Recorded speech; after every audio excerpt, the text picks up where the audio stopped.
To many students, the blocking of social networking sites on the school's Wi-Fi may seem like a punishment. No, I think if we're going to have freedom of our phones, we should have total freedom. There shouldn't be, boundaries on our phones. I don't understand why it's blocked. You have to monitor us and stuff. It's kind of weird. Students have their own ideas on why it is blocked.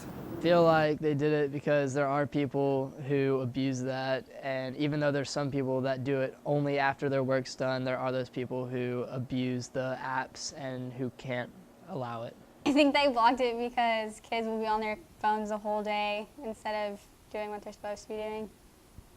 The one thing I would say is when you're talking about teenagers, they tend to get distracted really when there's nothing in front of them at all. So the thought of Pandora and Pinterest and all these other things competing with teachers for their attention span, I think it makes it even more difficult for them to focus. But students aren't the only ones who are affected by these restrictions. There's some like Pandora that I really enjoyed playing in my room because kids can listen to music while we do art, and so I was really disappointed when that went away. What students don't know is the real reasons why administration blocked these sites. We have about 7,000 devices, and this includes the students that are on BYOD, but it also includes all the desktops and the laptops that the district owns.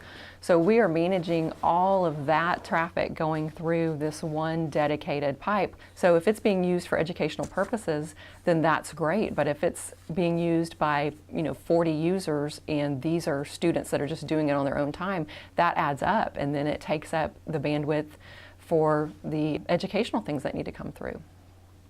So students, don't look at it as a punishment, but as a privilege. No, I don't think it's a punishment, limiting access to these different sites. From our standpoint, we're just managing the network. Access to the network is a privilege, it's not a right.